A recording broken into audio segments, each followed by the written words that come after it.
L'Organisation mondiale de la santé ne se contente pas de préparer une campagne mondiale de vaccination qui permettrait à Big Pharma de s'en mettre plein les poches et à Bill Gates de préparer le puçage intégral de la population mondiale, apportant la touche finale au projet cauchemardesque d'Aldous Huxley, dans le meilleur des mondes. En matière de santé, l'OMS s'occupe de bien d'autres choses que de virus et de vaccins, et voilà bien longtemps qu'elle se pique de parler de sexe, ou plus précisément de santé sexuelle. La santé sexuelle, c'est, je cite, l'intégration des aspects somatiques, affectifs, intellectuels et sociaux de l'être sexué, réalisés selon des modalités épanouissantes qui valorisent la personnalité, la communication et l'amour.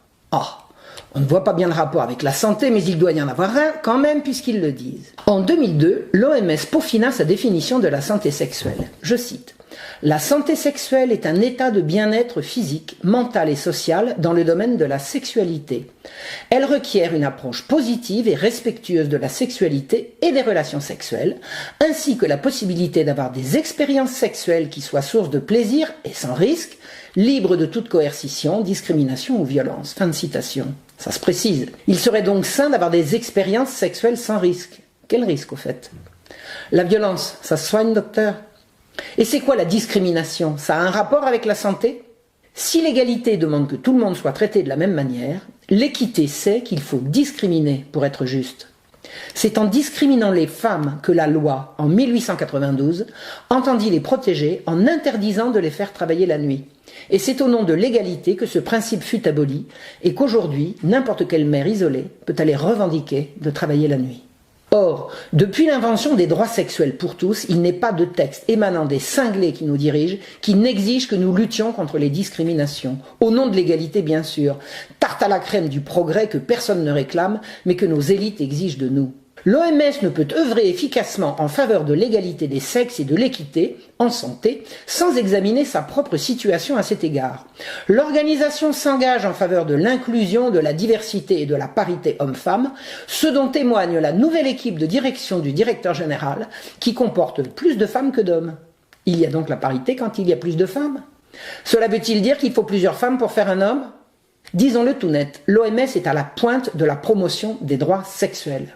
La Déclaration des droits sexuels, publiée en 2008 par la plus que contestée Fédération internationale du planning familial, qui planifie la famille par la promotion à tout va de l'avortement pour toutes et vit du trafic de fœtus, a été validée par l'OMS en 2015 lors de la publication d'un document intitulé « Santé sexuelle, droits de l'homme et le droit ». Pour ceux qui ne savent pas encore, voici ce que sont les droits sexuels tels que l'IPPF, nom international du planning familial, les a définis en 2008. C'est le droit de jouir d'une sexualité indépendante de la reproduction et d'une reproduction indépendante de la sexualité.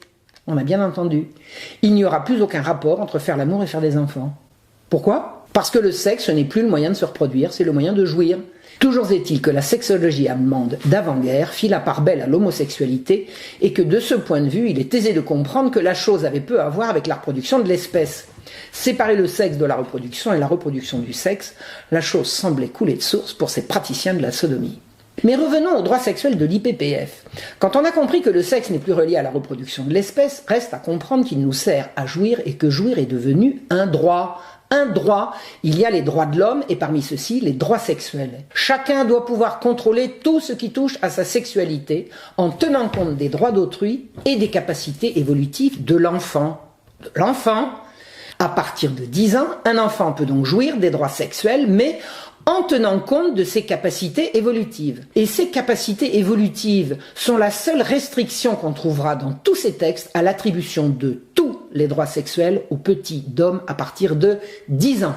Ça s'appelle les droits de l'enfant et on annonce bien ici qu'on se passera des parents. Les sociétés doivent créer des environnements au sein desquels l'enfant peut réaliser ses capacités maximales et se voir octroyer plus de respect pour sa capacité à prendre des décisions responsables concernant sa vie.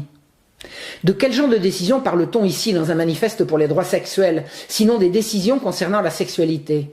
Les droits sexuels doivent pouvoir s'exercer, je cite, sans intrusion arbitraire ni limitation fondée sur des croyances culturelles ou l'idéologie politique dominante, ou encore sur des notions discriminatoires d'ordre public, de moralité publique, de santé publique ou de sécurité publique. Fin de citation.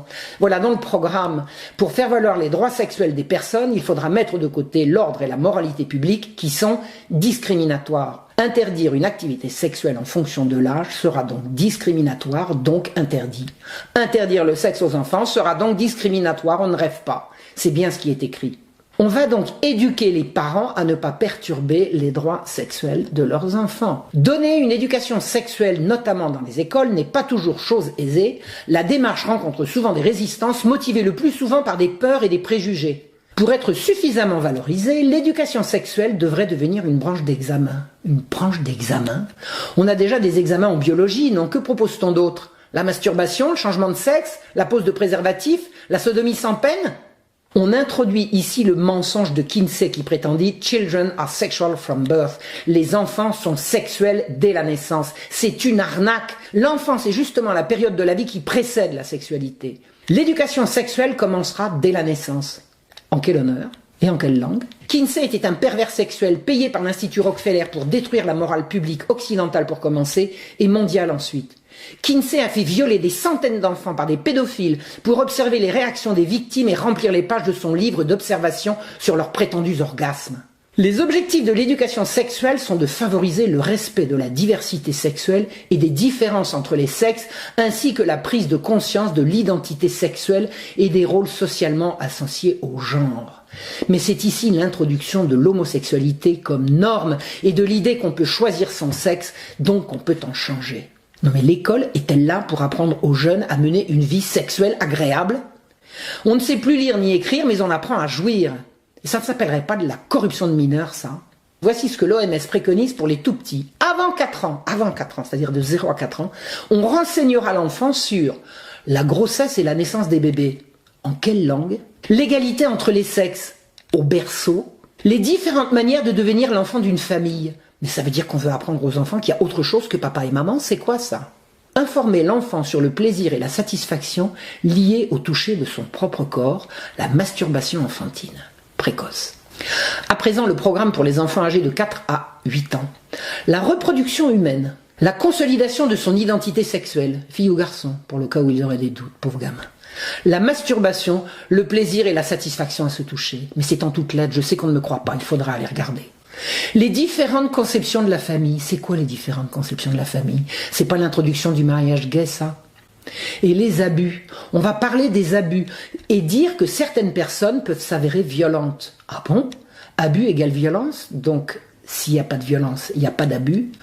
On ne serait pas en train d'introduire l'idée de consentement et de dire que s'il n'y a pas eu violence, c'est que le gosse était d'accord ? Les relations entre les personnes de même sexe et le respect des différentes normes en matière de sexualité. Eh oui, on promet donc bien ici l'homosexualité. Quoi d'autre ? J'ai le droit de dire non. C'est-à-dire, j'ai le droit de dire oui. Le respect des différentes normes en matière de sexualité. Attendez, à 5 ans. À 5 ans. La référence à la masturbation reviendra à tous les âges, de 4 ans à la sortie du lycée, âge auquel on parlera des relations sexuelles transactionnelles, autre mot pour dire prostitution. Précisons que la présidente de l'UNESCO, l'agence située à Paris, est Audrey Azoulay, qui fut ministre de la Culture de Nicolas Sarkozy et signa en 2017 un décret autorisant l'accès des mineurs aux scènes de sexe non simulées dans les salles de cinéma. La raison de cette décision ? Eh bien, cette interdiction n'est plus justifiée aujourd'hui en raison des changements de mœurs et de mentalité. Ça, c'est de la culture.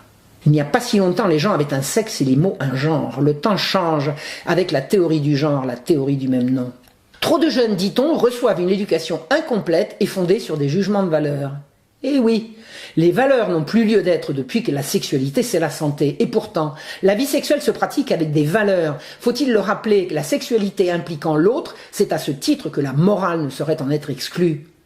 À moins qu'on ne décide, et il faudra alors le dire, de préparer un monde de prédateurs occupés à satisfaire toutes leurs pulsions au nom du droit de jouir. La sexualité va devenir immorale, amorale, et ce sera l'école qu'il fera savoir à vos chères têtes blondes sous le patronage de l'Organisation mondiale de la santé, l'OMS. Santé sexuelle, c'est liberté, et liberté, c'est avortement. Partout, tout le temps, dans tous les textes, en permanence. À chaque fois qu'il sera question de santé sexuelle, de droits sexuels, de libération des femmes, de droits des femmes, reviendra comme une scie, comme un leitmotiv obsessionnel, le droit à l'avortement. Pour toutes, partout, tout le temps. L'avortement par aspiration, l'avortement par pilule, l'avortement à l'école, à l'infirmerie, l'avortement derrière le dos des parents, et mieux, derrière le dos du mari. Le programme de l'UNESCO entend lutter contre la violence homophobe et transphobe qui perturbe, paraît-il, l'apprentissage à l'école. Au fait, comment sait-on qu'un élève est homosexuel ?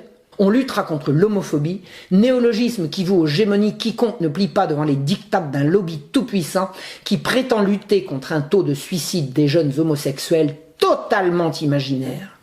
Dans un souci pédagogique évident, le texte dénonce l'augmentation de l'accès à une pornographie violente.